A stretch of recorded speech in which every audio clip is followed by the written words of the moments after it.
There's been a murder committed. There's been a murder. There's been a murder! There's been a murder. There's been a murder. There's been a murder. So this is the chalk outline of your last great idea.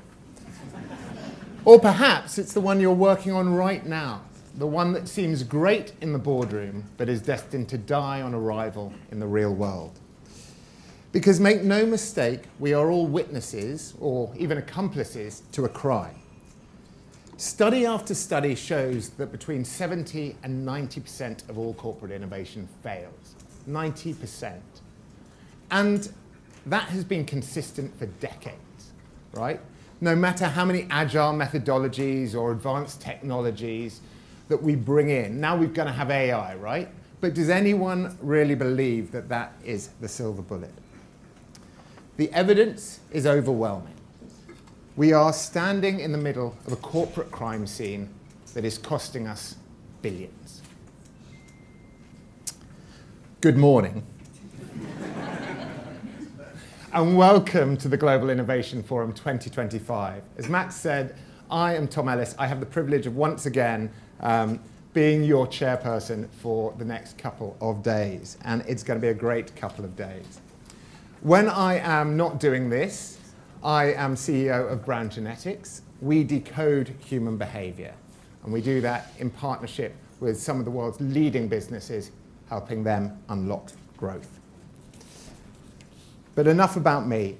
I started this morning by laying out the stark facts of the challenges that face us as an innovation community, the case that we collectively need to crack. And that is why it's so important that we do come together at events like this to share and to learn. Innovation is a peculiar community, and it's lovely to see so many peculiar people here today. Over the next couple of days, we'll hear from leaders who are cracking the case. We'll learn from companies including Haleon and Philips, Adidas, Carlsberg Britvic, Microsoft, Samsung, Universal, Adobe, and that is just today. We'll be provoked with fresh clues from thought leaders and authors, from psychotherapists and street artists, from poets and fashion designers. We've also got workshops, we've got the expo, we've got wellness classes, not to mention Chris and his wonderful team who will be pulling together the live illustration of each talk. So all that is packed into the next 48 hours. But it's all of you that make GIF really special. And it is great to see the room filled with the very detectives that we need to help us solve this case. We have a wonderfully diverse range of people here, from different countries, from different companies, from different disciplines, from across the innovation spectrum. And the more that you throw yourself into this GIF community, the more you get out there and meet new and interesting people, the closer we will all be to cracking the case, and the more you will get out of this. More of that later. But first, let's get back to the scene of the crime. What is it that is killing innovation in your business? Well, we have the usual culprits. We have corporate cultures that fear risk. We have a lack of investment. We have poor ideas or execution. But I want to argue that the real culprit, the one that pulls the trigger almost every time, is the failure to properly understand human beings. Let's look at the evidence from the few past crimes. Now, it's an oldie, but a classic. New Coke. They thought the choice of cola was a rational taste decision, a chemical decision, if you will, when actually it's an emotional one. It's all bound up in identity, amongst other things. Quibi. You may have forgotten this even existed, but they invested about $2 billion in creating short video form content, Hollywood style. Not seeing that actually what people want is to be part of the cultural conversation. They want shareable memes and viral videos, things that are dynamic and fast. And I'm going to call this one a bit early, but Friend AI sees connection as a functional problem to be solved. They see loneliness as something that is just about interactions, when in fact it's so much more than that. It's about authenticity of connection. It's about quality of connection, as the people of New York seem to be feeding back in this free market research. Now, the cause of death in every case, companies being overly focused on a functional insight instead of leaning into a truly human one, leading to a fundamental misreading of the human beings they're trying to serve. So, why do we make these Clouseau-esque catastrophic errors? I can see two broad issues at play. First, as per the examples above, we fall into a product-centric mindset, where we define success by what we make rather than what we make people feel. This means we obsess over features and functions and formats and forget that human decisions are driven by emotion and identity and meaning. Too often we design for homo economicus, assuming people are perfectly rational, well-informed, and self-interested beings like Spock. But in reality, we need to understand that we, our audience, are more like Homo sapiens or Homo Simpsons, human beings who are impulsive, biased, social, and often irrational. So that's the first one. But secondly, while we are more informed than ever with data dashboards and tracking every metric, I believe we are increasingly in a dark age of real audience understanding and empathy. Technology has become a barrier rather than an asset in this regard. We are stuck on Teams or Zoom calls in the office, so we never get out. Synthetic audiences mean we're stopping talking to real people. AI gives us the illusion of insight. Walk's Future of Strategy survey found that in-person qualitative research, i.e. going out there and talking to real human beings, is the method least used by brand strategists. We're becoming more and more distant from the real people, the real culture that we're trying to serve. Ask yourself, how is your human understanding being fueled? How often do you talk to your real customers? How much time do you spend observing the people you're building for? How often do you visit the different markets to see the context in which others live? In short, if we want to crack the case for better innovation, we have to start by being a hell of a lot better at understanding the people we are trying to solve for or sell to. Now, to solve this, we need to become behavioural detectives. We need to decode human behaviour. And the good news is that while human beings may be irrational, we are predictably irrational. And behavioural science has given us a playbook. Actually, detective stories have given us a playbook as well. What does any detective worth their salt do when they want to assess a crime? They ask 3 questions. Nothing. Why would I kill Timothy Ifield? How would I? We'll look at 3 things.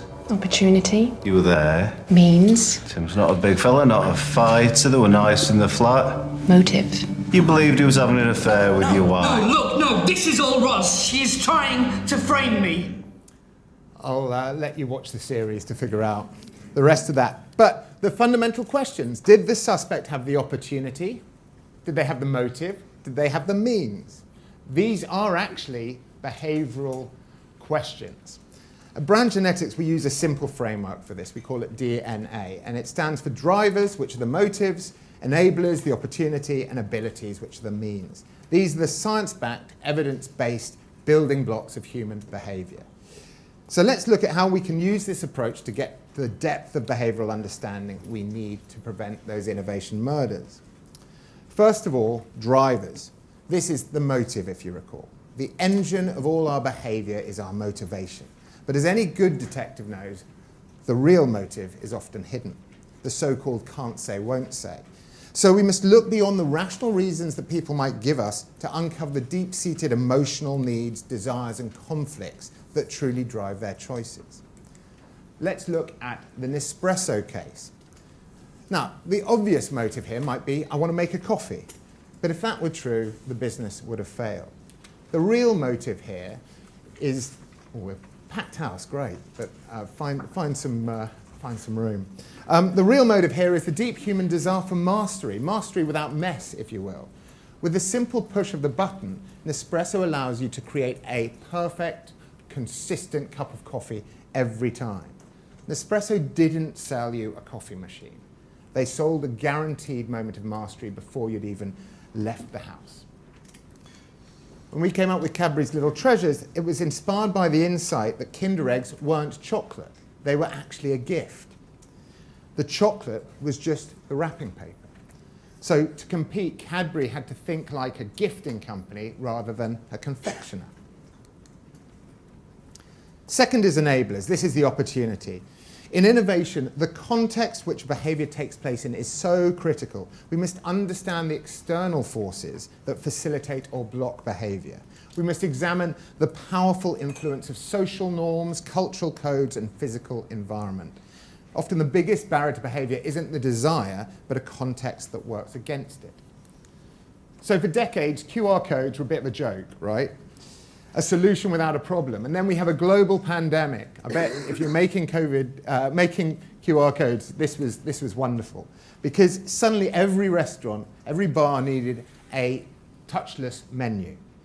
The environment created the opportunity. The technology hadn't actually changed, the context had. Or take mattresses, literally in this case, because for a long time the challenge with buying a mattress was less about which one to choose or how soft you wanted it, and much more about how do you get rid of the old one, especially if you lived in a city apartment. So actually the breakthrough in the business model came not through a new product, but through removing this friction by offering free disposal of your old mattress as part of the purchase of a new one. Finally, abilities. A detective asks, did the suspect have the means? These are the personal resources someone can draw on. Now, we have to look at this in the broadest possible sense, not just the financial and physical abilities, but does our audience have the psychological means to adopt our innovation? This means understanding their belief system. How does what people believe about the brand, the product, the category, about themselves shape their behaviors? Now, consider the case of a failed cake mix. Betty Crocker created a cake mix so easy that you just added water, and it failed. Why? Because people believed it was too easy. It made the user feel like a fraud. What was the solution? Make it harder. Add an egg.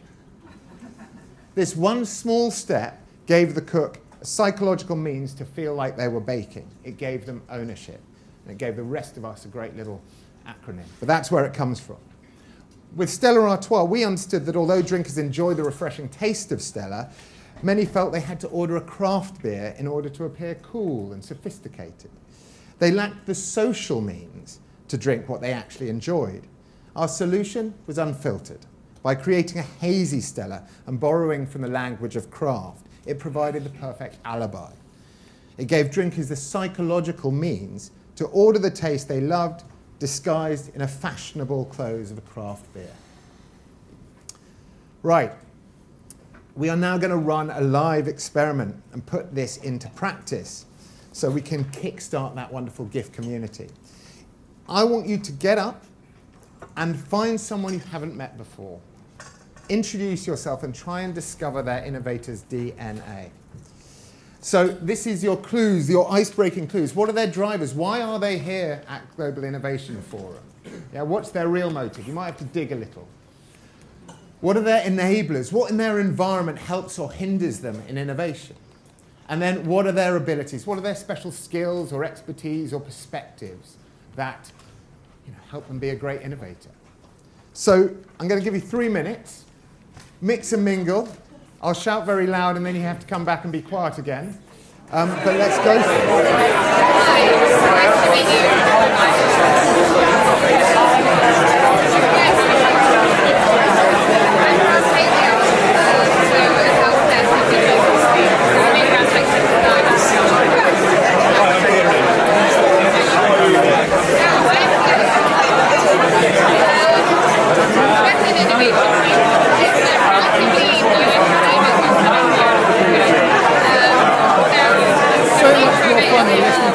Isn't it? It's brilliant. Look, I hope you made some new connections, right? And there is plenty more opportunity to do that. I hope these 3 questions actually might be a little, again, a useful way that you just, when you're out there, how do you get over that, oh, hi, I'm Tom, and start to learn a little bit more about each other. Okay, so there's plenty more opportunity than that. We've got coffee breaks, we've got amazing lunch, etc., etc. So, but look, the theme of this year is infinite horizons. And as Max has said, we live in an age filled with so much potential and possibility, with amazing technologies, right? AI is amazing. Biotech is amazing. So it is a call to explore that untapped potential and break boundaries. But we cannot usefully or safely explore those new horizons without something of a navigation system. And I would like to suggest that deep human understanding should be your compass, right? When you can truly understand your audience's behavior and critically the why is driving it, it will allow you to navigate that infinite horizon with purpose. It will allow you to find the most relevant opportunities. So for the next 2 days, please do open your minds up and expand your horizons. But then when you get back to your day job, your real work is to help your business navigate those uncharted waters by becoming the behavioural detective, right? The behavioural Poirot or Sherlock Holmes or Cagney and Lacey in your business. If you want to improve innovation success, your job, no matter your title, is to obsess about human behavior like no one else, right? Be the one who, before you design something or before you start building something, forensically investigates the real human truth. Stop looking in spreadsheets and AI for this, right? The most important clues are out there in the messy, irrational, real world. Sherlock Holmes, Jessica Fletcher, Columbo, they never sit in their office, right? That would be a very dull TV show. They all head straight to the crime scene, or in Jessica Fletcher's case, it's normally something in her village anyway, which makes it easy. But they get out there. Get out of your office, right? Leave the desk. Hit the streets.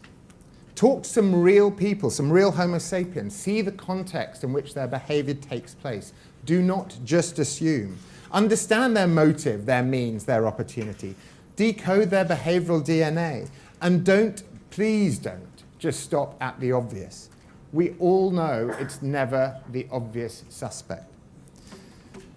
Because the next billion-dollar unicorn will not be a technology company. It will be a psychology company that happens to use technology. The next breakthrough will not be built on an idea that no one has had before. It will be built on a behavioral insight that no one has acted on before. Solve the human mystery, and I promise you, the innovation case will solve itself. Thank you.